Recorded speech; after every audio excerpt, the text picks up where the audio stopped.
হত্যা চেষ্টা, মারধর ও চুরি সহ বেশ কয়েকটি অভিযোগে চিত্রনায়িকা ইয়ামিন হক ববির বিরুদ্ধে মামলা করা হয়েছে। রোববার দুপুরে গুলশান থানায় মামলাটি করেন মোহাম্মদ সাকিব ও দৌজা নামের এক ব্যবসায়ী। তিনি মূলত ভবনটির মালিক।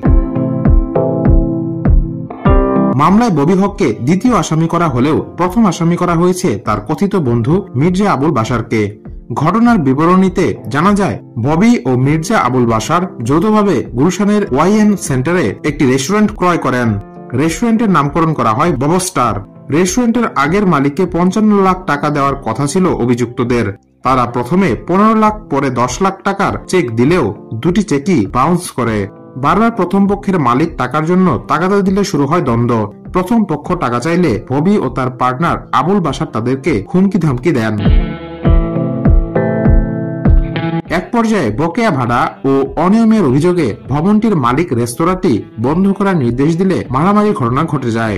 এ বিষয়ে প্রথম মালিক আমানুল্লাহ আমান বলেন, ববি আর বাশার মূলত ক্রেতা। তারা কেনার কথা বলেও টাকা পরিশোধ করেননি। পাশাপাশি জোর করে পেশিশক্তি খাটিয়ে রেস্টুরেন্টটা দখল নেওয়ার চেষ্টা করে। তাই আমি আইনের আশ্রয় নিয়েছি।